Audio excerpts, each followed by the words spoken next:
little intern to work this thing out, but I'm by myself. So, we gonna work it out. How y'all doing this morning? I got a very special guest for y'all this morning. Probably about 9:20. I'm gonna have one one of my good friends, the very special coach Moore, Cory Moore from Lakewood High School. I have him on this morning about 9:20. Shout out to Crewtail Mac. Got me live on the radio eating this yellow meat watermelon. Crew under that bridge, man, on 31st and 18th, feeding the people's fresh fruit. Can't get better than that. Feeding the people's fresh fruit. I mean, it's hot, my nose sweating. I got a few stories I'm gonna get into, but this first one is crazy. The first one, I'm pretty sure. I ain't gonna say I'm pretty sure. I hate to assume. It. I know most of you seen about the Florida man that threatened the landscaper and his daughter over a parking dispute. I think I spoke about this last week. And the most important thing about the story, I'm not gonna read the whole story, is this man walked outside with his firearm, threatened him and his daughter.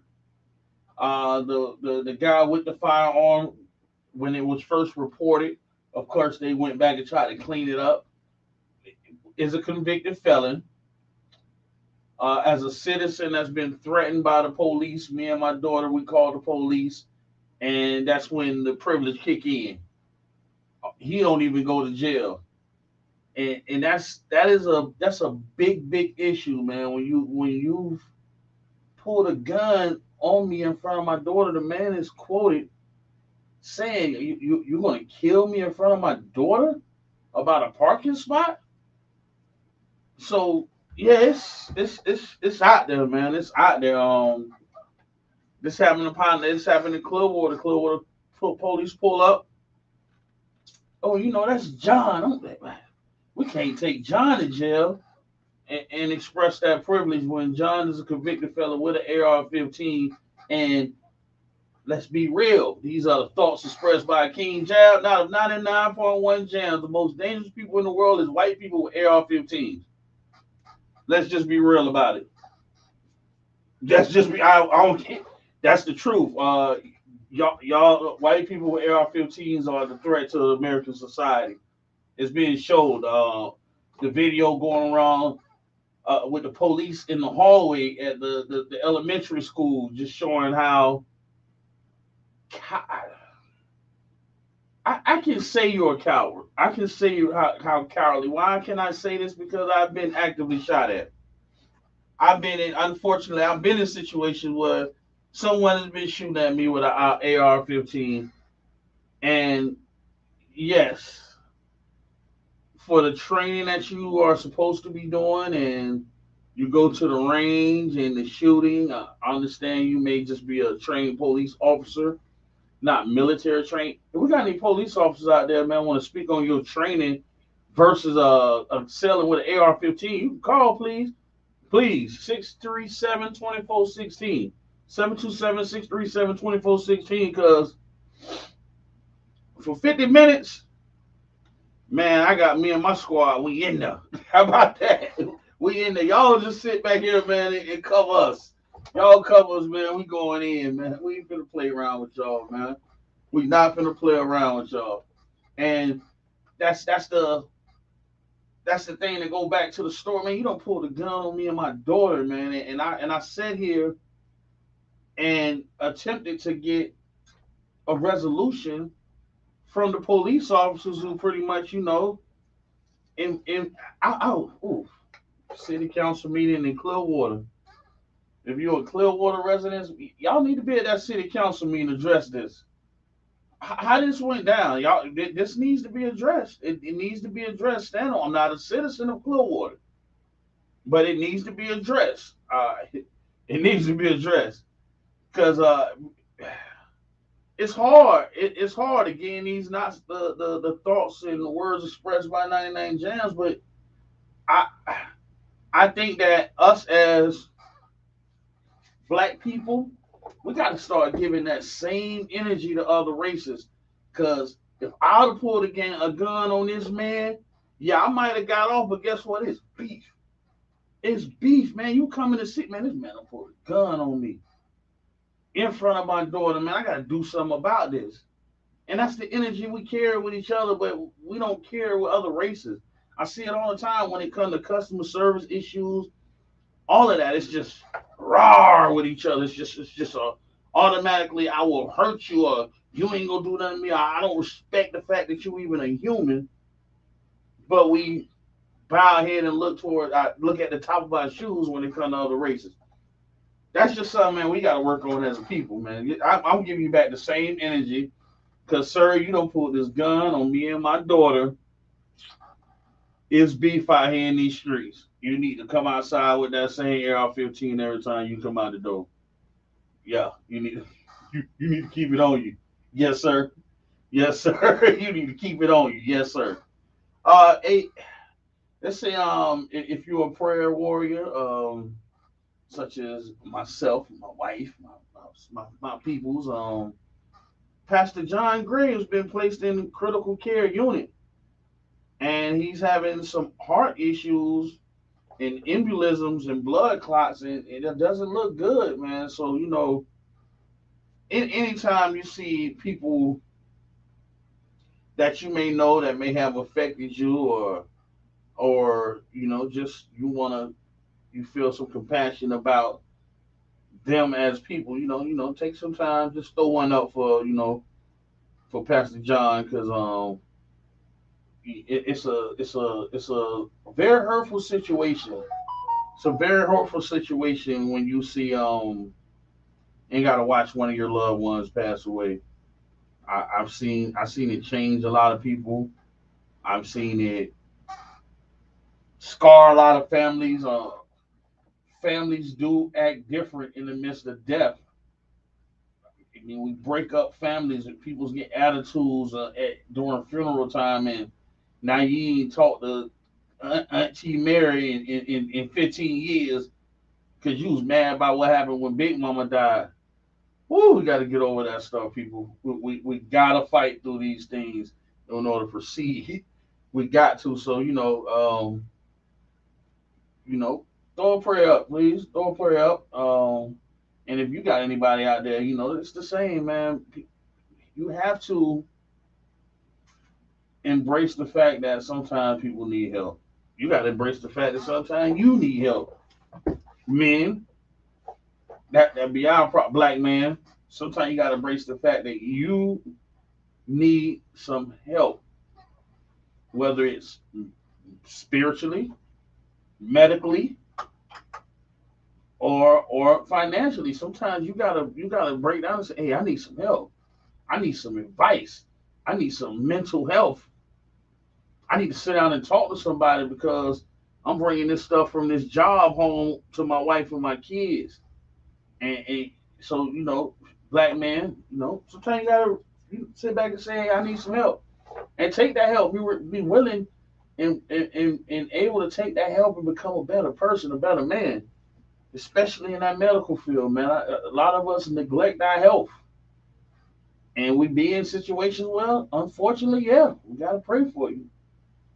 Because you may have neglected something in your health, and because you don't want to go get this test, and you want to keep eating in this direction. So it is what it is. For those out there in the trucking industry, man, I'm watching something because they're saying, they keep hollering about we're finna enter into a recession, and I'm watching it unfold.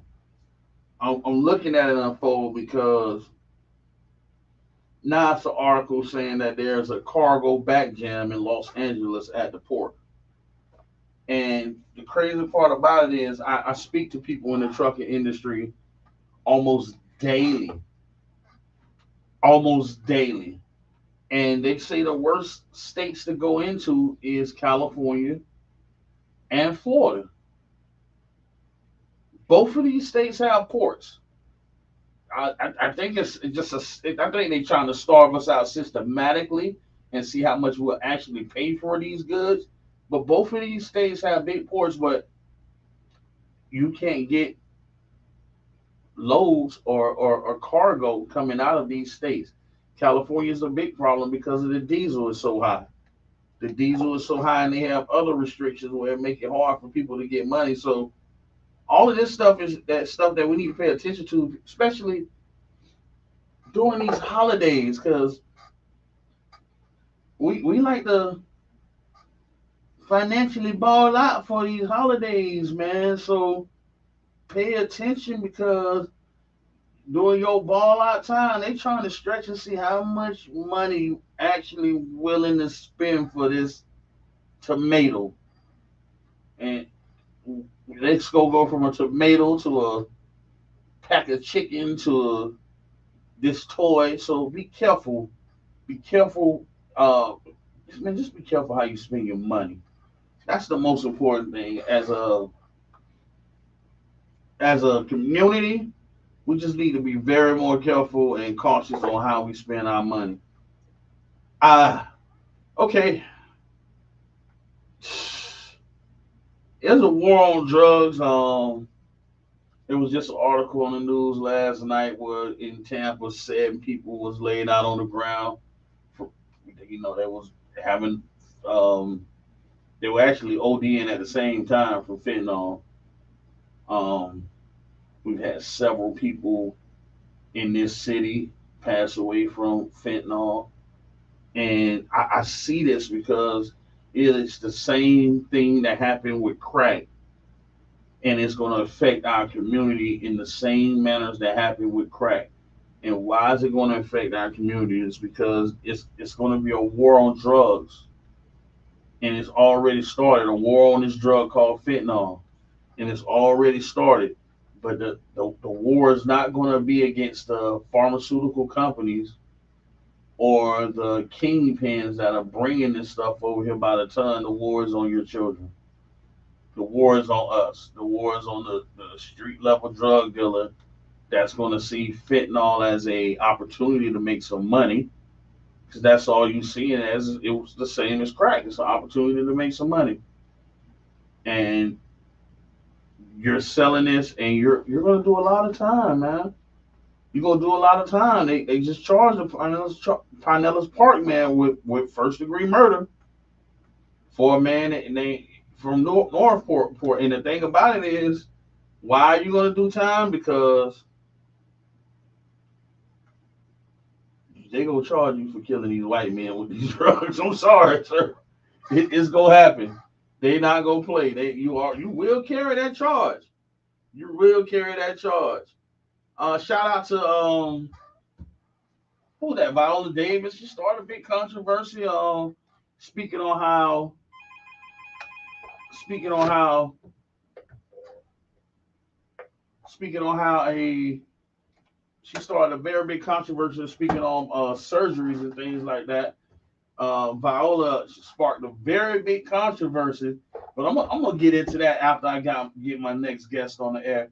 Caller, can you hear me? Yes, sir. You can hear me. All right.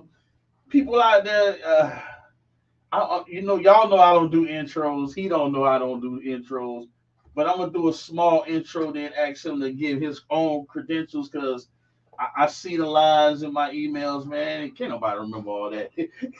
So I got on the phone with these people.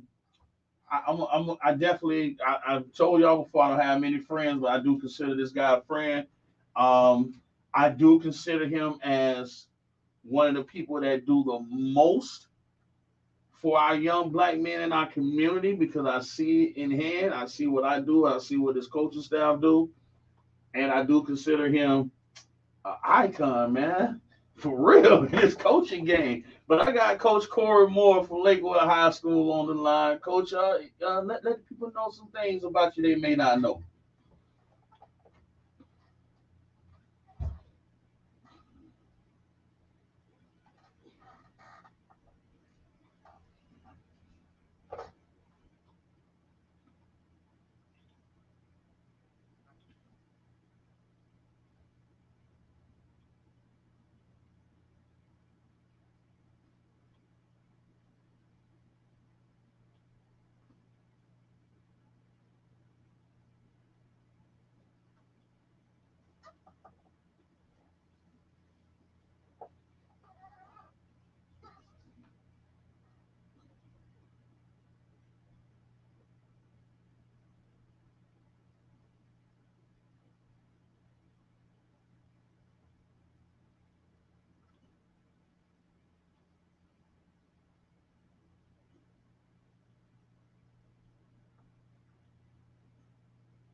Mm.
And I heard you say something, and you caught it, but you said you coach college, and man, listen, you definitely run a program over there. You run a program over there, so it's like a college program. Is one thing that I've definitely seen with the young men that you deal with, and a reflection of you guys' work is when we travel, it's the way that people speak about these kids. I don't even think the parents know how well behaved they be when they go out of town with us, man. But when we go out of town, man, to hear the hotel staff, because we hear things y'all don't hear. We doing the translate. We actually pay them. So caterers, we go to restaurants and they come back and say, "Oh man, these young men are so well behaved." And man, I can't, they're amazed about how these young black men from St. Petersburg coming to the establishment, they're speaking, they're being nice, and they're enjoying themselves, and they're so well behaved. So that's definitely an acumen of you and your coaching staff. Also, man, I've never. One of the things I say on here all the time is you discipline these young men. I don't think I've ever seen you curse at a player before.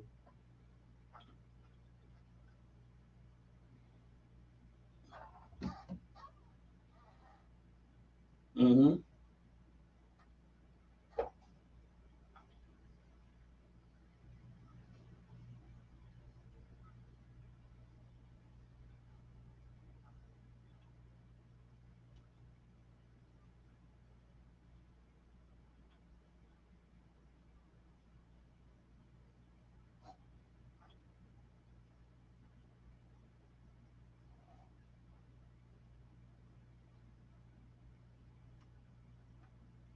For kids recently that every key on a piano is important. Every small little key, every white key, every little black key, every key on a piano is important. And and though you may think it's something small, but sometimes you can't play that melodic chord without that one key. It's every key, and to me, those kids are those keys, and they are important. Yeah, they're going through some stuff, but guess what? Yes, they have some. Sometimes they do make some bad decisions in life, and that's all of our life. But our job and our staff is to let them know that, hey, listen, this is the right way, and you can do the right thing the right time, and that's kind of what we preach to our program with our young men, because there's too many things that actually can beat them down in life. So it's just important for us to be positive every time we interact with them. Yeah, that's definitely a plus, and I've actually seen your coaching staff in action and how they deal with the young men, and it was quite a while back, but I've seen when the star players are the supposed to be best players on the team wasn't doing what they were supposed to do, and I've seen your coaching staff leave them at Lakewood. You can't get on this bus. And that was big to me because hey, we still going to play this game, we still going to win, and whoever you think you are to this team, if you're not doing the right things, you're not gonna be part of this team. And that was kind of, I don't know, man. I think you might have hooked me in with that one there, coach. Well, 'cause I think it's important that we also that we can't cripple them as young men and then just reward them off of talent and off of the different things that we like. It's important for us to show them how they're supposed to be in the game of life. Because though you score a touchdown, which is great, but if you can't be respectful, if you can't be respectful to your parents, I mean then we really didn't win. So it's important for us to provide a standard as coaches and as a community and as a staff to make sure, hey, listen, yeah, you're super talented, but listen, you can't cut up your class. You can't be disrespectful because what that means is that you'll do that in the game of life. And if you ever aren't disciplined in the game of life, they built places to put people that aren't disciplined in life. So it's Yeah, important for us to push them in the right direction. And it's also important for us as coaches to remember that we weren't perfect and that we made mistakes in life. So therefore, to whom much is given, much is required, and it's our responsibility to give back. Yes, it's tough sometimes, but as they say, heavy is the head that holds the crown. So it's our job to still push our young men, and sometimes you gotta discipline them. But and you discipline them, you can't discipline them based off of your issues as a person or a man. You have to be able to be balanced and be able to say legitimately, though I'm disciplining you, but I'm in because I want you to be the best version of yourself because you are special. all right. So I got a question. What makes this team this year the one, Coach? What makes this team this year the one? I'm gonna get into some questions you might or might not want to answer.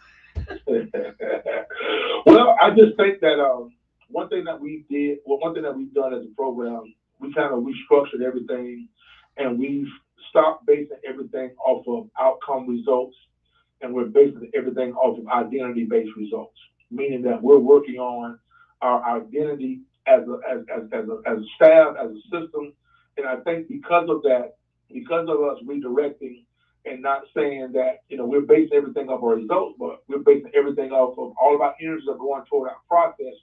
So the guys are buying into it. The guys are coming in. The guys come in at 7:30 in the morning. They're eating breakfast. They're lifting from 8 to 10. They're going to the field 10 to 11. Some days we have pool workouts. So we're trying to work on all these different body parts. But the guys are really begin to believe. And it's something special when you begin to believe and be able to believe this early in the season. It's something truly special. And the guys are starting to understand that whatever you sow, you're going to reap it. So we got a special group. We got a lot of guys coming back. We look really good up front, both sides of the ball. We look really good on our special teams. Our kickers back, quarterbacks returning, a lot of players returning. Our staff also is working to be the best version of themselves, so they're getting better too. We're getting trained. One thing I'm trying to do is pair up all of our high school position coaches with the college coach that's actually in college. So they're able to call them and ask them information and ask them specific things to help better their craft. So that they aren't thinking on a high school standard, that they're communicating with a college coach thinking on that level. One thing I've done too is I've paired myself up. I have another mentor this year, John Gruden. So John Gruden is my mentor. You guys will also see him quite a bit this year on the sidelines, helping us out as well, which is awesome. I've also paired up with the former GM for the Chicago Bears, so you guys will see him as well on the sidelines. So those guys are going to help me out. So I try to put everybody with somebody, as they say, that's smarter than them. Because if you're always the smartest person in the room, that means that that sounds good, but that means that that means that you also will never stretch and get better. So we paired up every position coach with a college coach, and I paired myself up with some other guys too, so we can become an even better program to give them better information to be able to be the best that we can be. Yeah, that sounds big, Coach. That sounds big. Because I mean, listen, people already don't want to get on that schedule, so and I know, and I seen that you're not scared to battle test these kids, man. Wait, not backing down from any challenges, whoever it may be, man. Line it up, let's do it. That's something that I definitely respect about this squad. Um, Being that I'm from Pinellas County, I'm from St. Petersburg, and I was raised in Los Angeles, and it's still going to me, Coach. Man, why we don't have no state title in Pinellas County yet? I just can't get over this one, man. Just the whole city. Yeah, it's different. I think one of the things too is if you look at a lot of places that may have a lot of state championships, a lot of those places don't have as many high schools that we do have. That's because like we have so many high schools in the area, so a lot of times the talent is kind of really spread apart throughout the county. But just to be honest with you, I think also the biggest thing is that because it's never been done before, a lot of times when something is never done before, nobody really knows how to get it done because they've never seen it done before. If it's done in Miami so much that the guys expect to win. It's done in these different places that these guys expect to win. So they're finding a way to win, opposed to you're in a place you've never been done before. So you just kind of like shooting an arrow in the dark. So that's why I specifically paired up with people who have won championships with our position coaches and might as well to be able to find the blueprint from them. Like, how do we get here? How do we get over the hump? Because we've been to the door, quite a few times, but now we've been able to. But now we're at the point now that I definitely, truly believe that we're going to be able to get over that hump this year. I truly believe it. Another thing that I've also noticed with you, Coach Moore, is not even with your players. I see you reach out and just help a lot of these men in the community. You actually helped my nephew in Atlanta, in Georgia. He came out and talked to you. And I think he's actually doing his orientation for TSU this week. This week, I think he's at TSU today or tomorrow, and I just that's just so big for me because I see it all. I see more than a lot of people see. So again, kind of let people know, what exactly, because I don't want to say all about football, but what exactly are you doing for these young men in this community? Because we was on the Zoom call the other week, and I mean, the other day, and the discussion was grades, and you said something that caught me when you said that I may not be able to put all of them in the NFL or in college, but I can 1,000% make sure that all of these young men are great young men. Right. And I think and what we talk about is being the total package. I told the guys that I eat quite a bit, so a lot of times, though I like spaghetti, but I want spaghetti, salad, I want garlic bread, I want the total package. And I was telling the guys that you know you you almost really can't you almost can't control from a football scholarship because of it's really at the end of the day it's up to the school whether that they're going to accept you or not. But if you get those academics and you're smart and you're able to get those grades, now you open your horizon up to so many choices because football is going to only be for a short period of time. But after that, you have to either get a job or own something or be able to do something to actually take care of yourself. So we put a true emphasis on that they can't because guess what? A lot of times our kids are taught that they can't learn. A lot of Mm-hmm. times that they've been called, some of them called dumb or illiterate or they have different things and they label them as they have deficiencies in learning.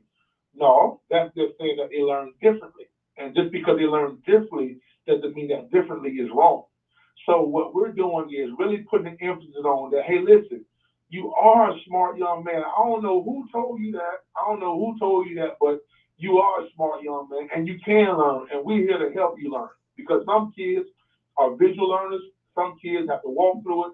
Some kids have to, be able to watch it. So we're trying to to teach all the young men in a variation of learning styles, like how they learn. Because traditionally, we're at times, we think that because we teach something one way, that everybody learns it that way. That's not true. It's a different time. It's a different era. And times are changing, and kids are changing, and people are changing. So we're trying to really put an emphasis on changing their and restructuring their mindset. You can learn. It is cool it is cool to go to school. It is cool to get grades.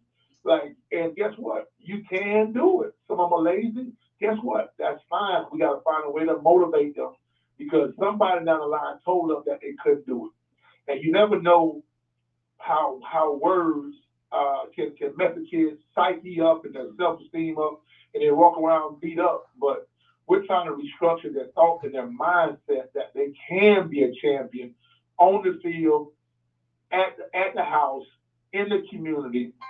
You don't have to, do things, have different substances to escape reality. You can change your reality. You can do that. Like, you have everything you need to be the best version of yourself. You can do it. And we're putting that pressure on our young men and also on our coaches to be able to reach back and to lift up, to be able to lift up as we climb together. Yeah, Coach would definitely like to eat, y'all. I I was I actually did an interview for a local restaurant for their GM, and it was asking me my qualifications, and I told them, I said, at this football game may last 2.5, 3 hours. I may feed 2 to 3 thousand people in this 2.5, 3 hours, and I think that the person that was interviewing me ain't even catch what I was saying. I'm like, nah, bro, I'm that dude. I'm like, bro, I'm that dude. Like, I'm gonna feed all these people in 2.5 hours, bro. Like, and everybody go eat. Everybody, I'm gonna sell all this food I got. Even when we go out of town, well, we sit in restaurants and um, Matter of fact, I thought about changing your name to the Spider Man because your hand being everything. I mean, moving parts at the same time. But I think that goes back to, and it's easy to see why you do it. It's because of your heart for the kids, your heart for people, and you get the enjoyment when other people are satisfied. So, and that's why what you do is so special because you have more. It's like you're selfish. You don't even think about that. You're tired, that you've been feeding all these people. Your enjoyment is when you see somebody and they're satisfied with their product of food, etc. So that's your ministry. Like your ministry is huge because you just help people and you don't even care about that. You've been doing that all day long since 12 o'clock and the game don't stop until 10 or 11. You've been going full time. Your wife, you and your wife and the crew, y'all just legitimately do it because that's what your heart is for people. well, that's our part of giving back to, like, cause we care for our community, and like for me personally, I go hard for them boys, man. Like I go when I see them working, I see just as hard as they going. I want to go just as hard as they going for them. Everything that I do is to make sure they straight. Like I when we telling the parents, like, the important part of us being a board is so that the coaches can coach. Like Coach Moore ain't got to worry about booking no rooms. He ain't got to worry about the players go eat. None of that there, man. Me, my squad, my wife, the president, all of the boosters we got, we're gonna divvy that up. We're gonna make sure everything's taken care of, and that's a big part of the support and the success of this team. I tell parents that all the time. Yeah, you guys are amazing. There's a lot of people who do things, like you all and Scan is amazing. Scan and what he does and his family and I know Valdez of course is going to never want to be patted in the back, but reality the fact is Valdez is amazing what he does for people in general, and he doesn't look for the pats on the back. They're more that they don't look for the pats on the back. They just do it because of the love for people, and that's why I'm saying that's why all of you all are just so valuable. So when people see the program, but though you all are behind the scenes and maybe you guys aren't out there running the touchdowns, but the touchdowns can't happen without y'all.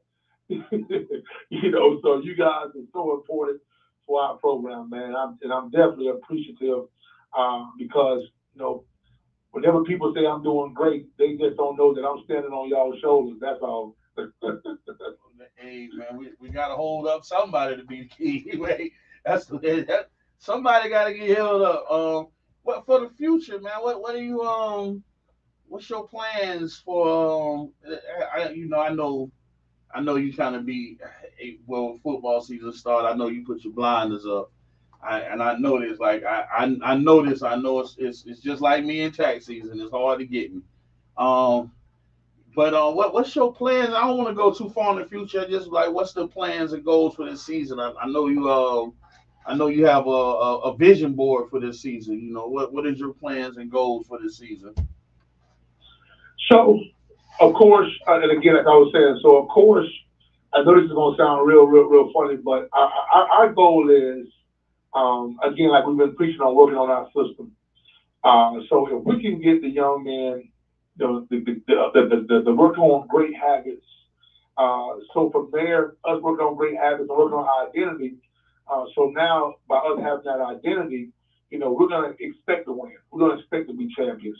And we put some things in places that we can be able to look at our data and be able to see what do we need to work on. We also are honest with ourselves. My dad always tells me, the data is the data. Don't lie. The data don't lie to yourself. The data is telling you it's something and believe it. That's what it is. But our goal is to be Lakewood, to beat Lakewood every week this week. That's our whole goal. If we can beat Lakewood, which is our mindset to make sure that, because at the end of the day, and we train to the point that the teams that we play aren't going to be able to beat us. The only way that we can lose football games is we beat ourselves.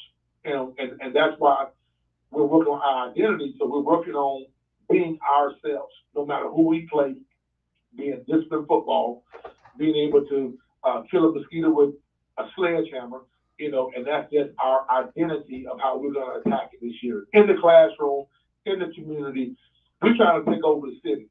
And as in from a standpoint of in a positive direction, we want to be the light in the city, a bunch of young men, a bunch of great coaches, and we want to change the city, not really change, we want to be a light in the city, being able to show that it is possible to have a bunch of young men and coaches that work on the same page, no fussing and fighting, being able to win a state championship, shake their hand, God bless you, and we'll see you next year.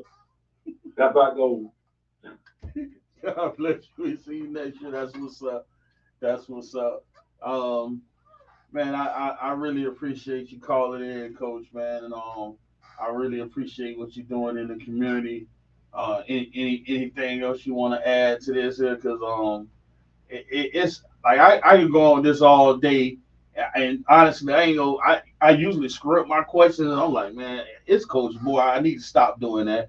I need to stop because I was like, it's Coach Boy. I called him anytime, but anything else you want to add before we got about 10 more minutes? But really, I mean, honestly, that's kind of about it. I just want just the people to know that my responsibility is to motivate people, motivate young men, motivate coaches, motivate people off of my mistakes in life, for me learning the things that I could have done better. Because when I coach, I speak to the players as in what would Cory Moore have needed to hear when he was in high school? Because a lot of our young men, a lot of people, because in high school, I learned how to wear a mask in high school.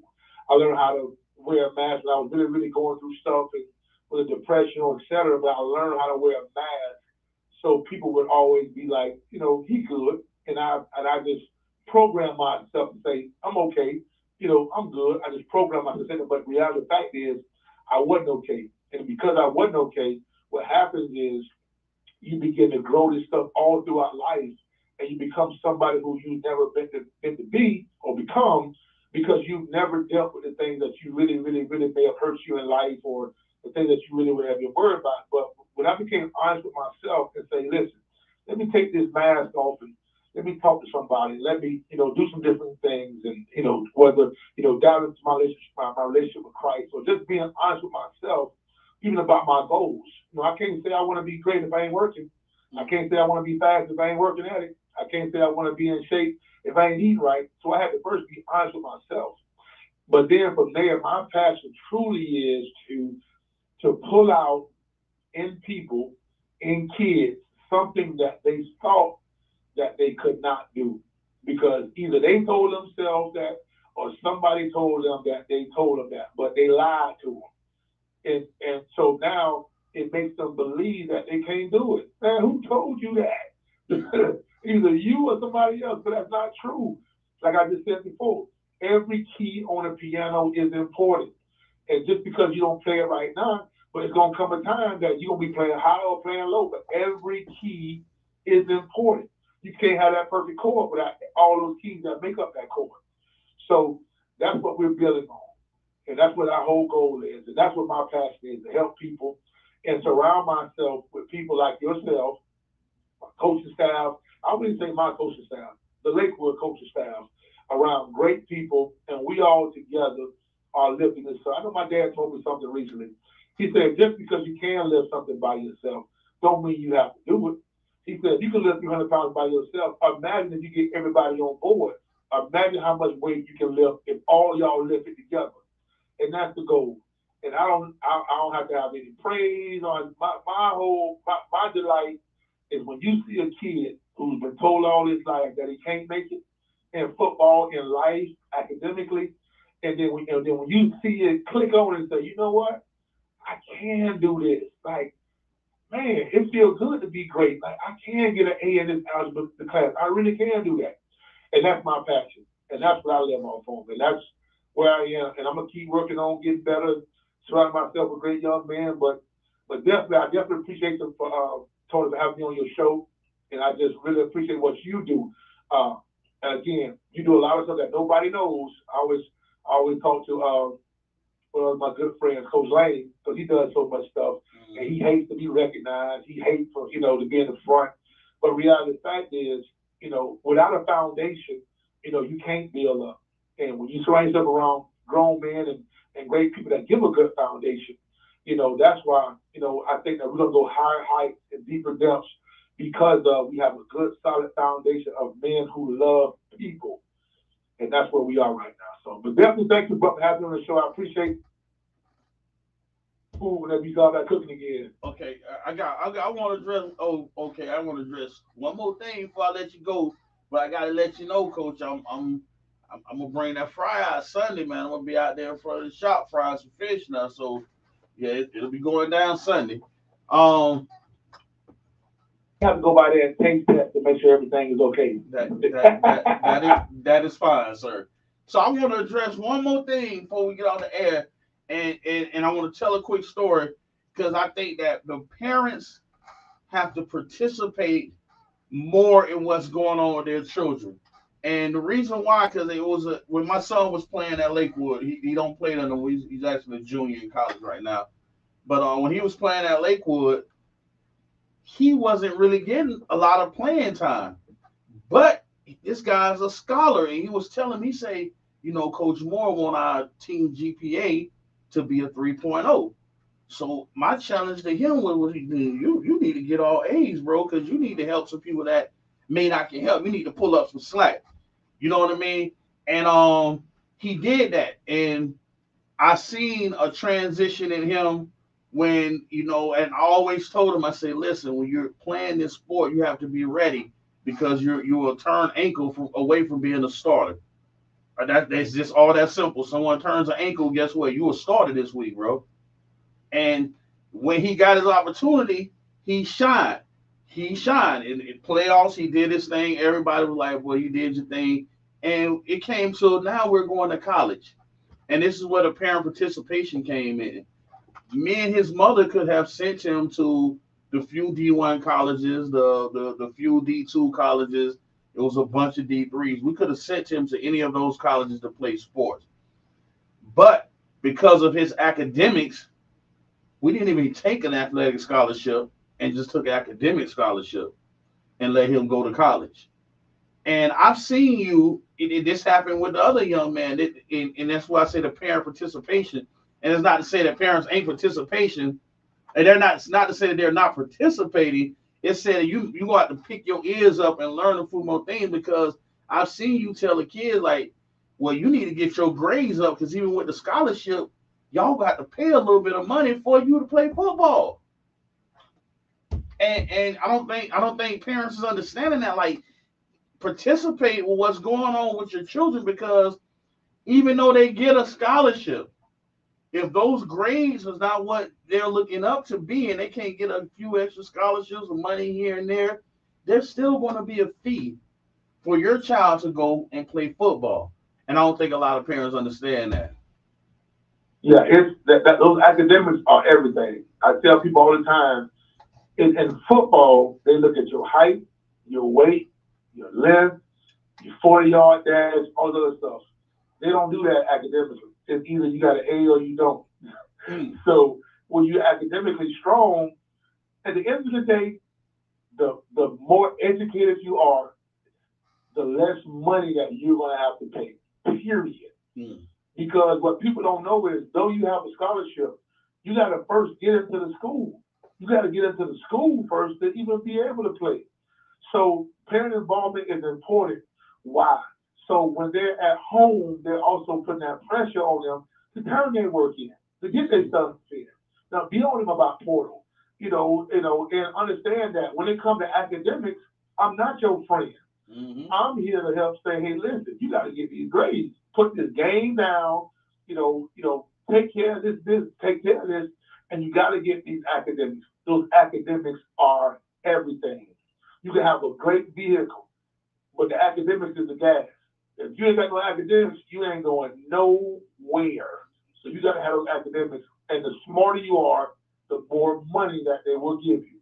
So parents, they have to get involved. And you can't celebrate because they're just scoring touchdowns.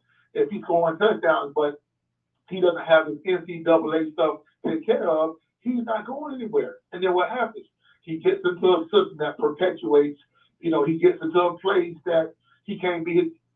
He gets jobs and other things that he's unhappy with. Why? Because he was never meant to have that stuff. He was meant for other stuff. But if he don't get his grades, if he doesn't get his grades, then he's going to be wound up being a pretender in life, because he's never meant to be the special person or whatever it is he needs to be. So them academics now are huge. It don't matter what age you are. It don't matter, man. Listen, academics is huge. That's like, it's nothing stopping you from learning, period. I wanted to get smarter, so I had to read more. I had to, look up stuff more. I had to spend more time. The more time you spend in something, the more you invest in it, you'll get back. Whatever you sow, you will reap. So you want to get smarter and stuff. But them parents don't understand. Them grades are everything. Everything. You said Sunday, you could have fried fish on Sunday. But guess what? The grades and the grease. You can't do that without that grease. You gotta Need that hot oil. Need that. Yeah, that's very important. I think that parents should, man, listen, Monday through Thursday, you need to be on them about them grades, man. And Friday, you can go watch the game, because that is most important. And I'm seeing it. I'm seeing it more and more and more as these kids get ready to go into college. It's gonna cost you if the weak grades gonna cost you financially, parents. So let's pay attention. Let's pay attention. All right, Coach, man. I definitely appreciate your call. I appreciate your time. Um, I see you later on. Y'all practicing today. I definitely need. I got some hot dogs in my deep freezer for you. Um, hey, you asked for it, so you already know I pulled something. I got something for you.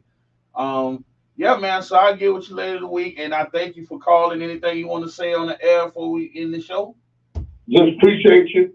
And everybody, you got to have that mindset that you got to upset the setup. You got to upset the setup. When things in life try to beat you down and things try to go against you, whether football or in life. Maybe it could be somebody listening right now who's just listening. But whatever you're going through, you can upset the setup. But you just got to change your way of thinking. That's all you got to do. That's it. All right.